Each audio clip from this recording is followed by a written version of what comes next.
এক ব্যক্তির পোস্ট পাইছি, যে হলো যার মা হলো শাহবাগে আন্দোলন করতো 10-12 দিন গোসল না করে, মানে ইঁদুরের মতো গন্ধ যার মার গায়ে দিয়ে। তো সেই মহান ব্যক্তি ইসলামকে নিয়ে এবং অন্যান্য রাজনৈতিক দল বিভিন্ন মানুষকে নিয়ে কটূক্তি করে।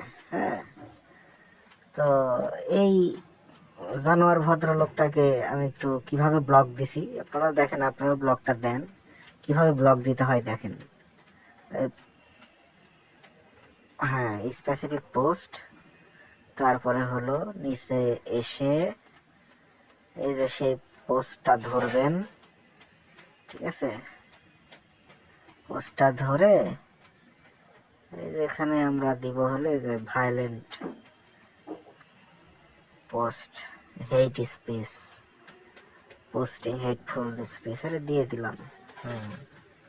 তিনটা সিলেক্ট করার পরে পোস্ট করে দিবেন, সাবমিট করে দিবেন, চলে গেল, রিপোর্ট চলে গেল। এইভাবে যদি বেশি না, 100-500 জন মানুষই দিয়ে দেয়, তাহলে ওর লাল হয়ে যাবে পিছনে। ঠিক আছে? আচ্ছা, ঠিক আছে, ধন্যবাদ এটাই শেয়ার করার জন্য, দেখার জন্য।